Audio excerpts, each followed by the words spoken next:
अरुणिमा के जाल में फंसकर ओमव्रत ने नैना के सामने शादी का प्रस्ताव रख दिया था।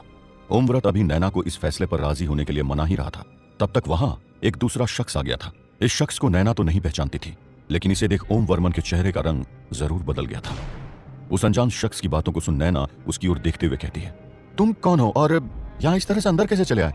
क्या द्वारपाल ने तुम्हें नहीं बताया कि अभी यहाँ कुछ जरूरी चर्चा चल रही है? नैना से इतना सुनने के बाद भी वो शख्स रुकता नहीं है। वो नैना के बिल्कुल पास आकर खड़ा होता है और नैना की ओर देखते हुए कहता है, बताया था, लेकिन मेरा यहाँ होना काफी ज्यादा जरूरी था, बस इसलिए मुझे यहाँ आना पड़ा। उस शख्स का हंसता हुआ चेहरा नैना को कुछ अजीब लग रहा था। वो उसकी ओर देखते हुए कहती है, इसमें हंसने वाली कौन सी बात है? वैसे तुम पूरी बात को जाने बिना मुझे ऐसी सलाह कैसे दे सकते हो?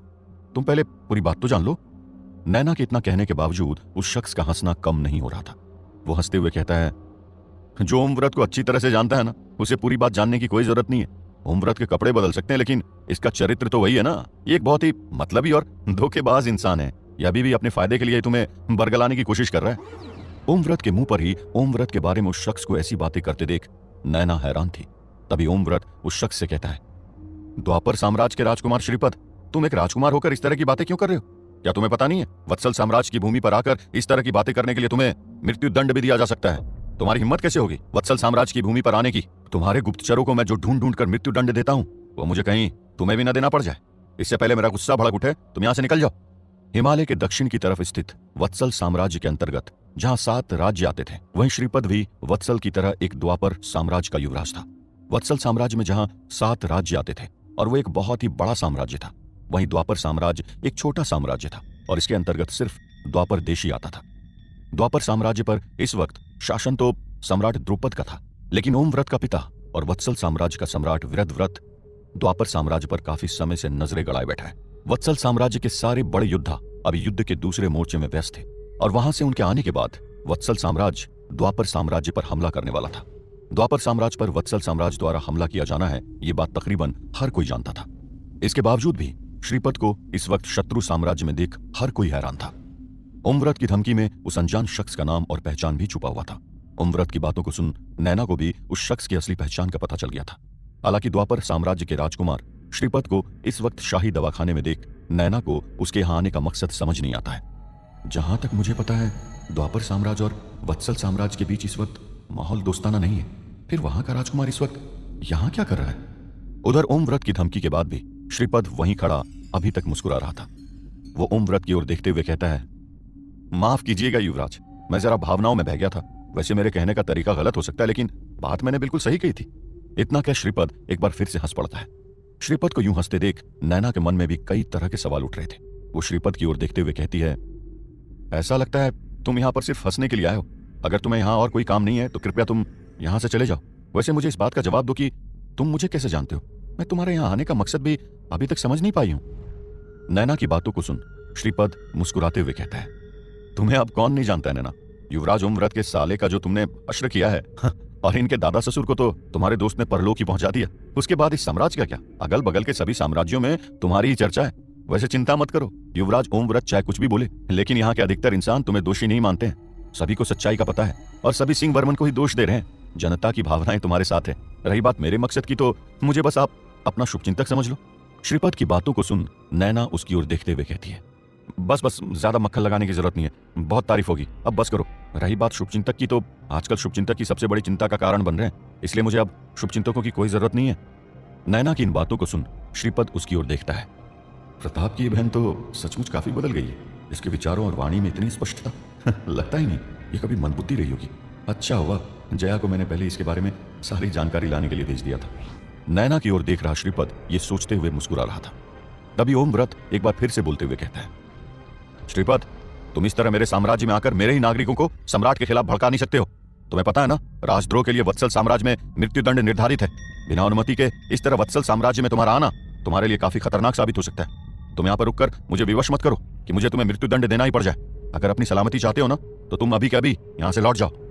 ओमव्रत की इस धमकी को सुन उस शख्स के चेहरे पर थोड़ी गंभीरता आती है।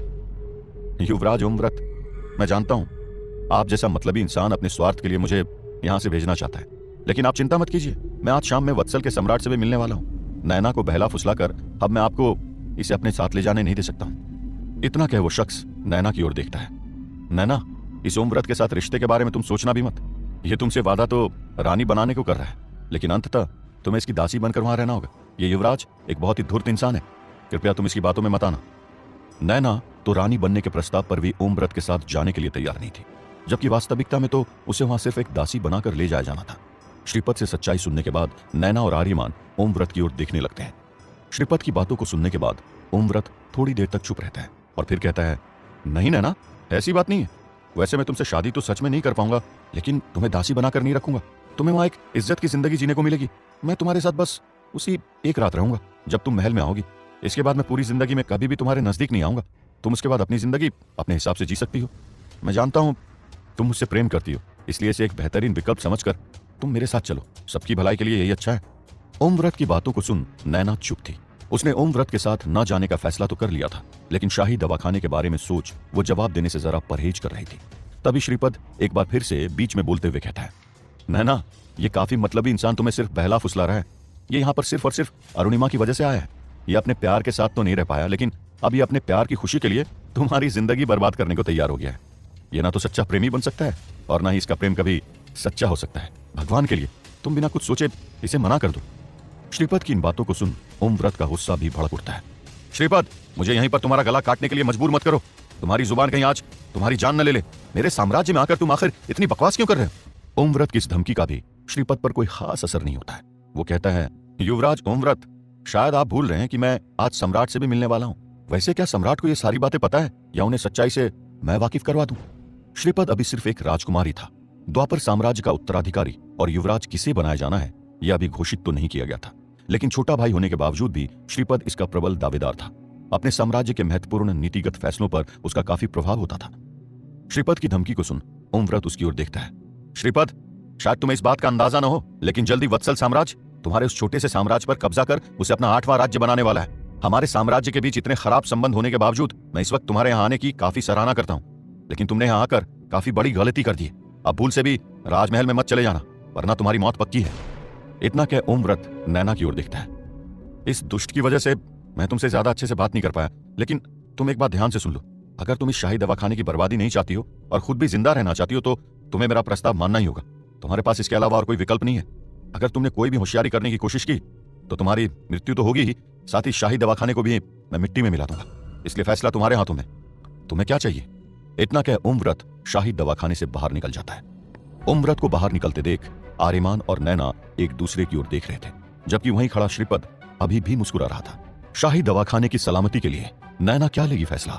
क्या शाही दवाखाने को बचाने के लिए नैना देगी अपनी कुर्बानी, या वो आर्यमान के साथ मिलकर चलेगी और कोई नई चाल?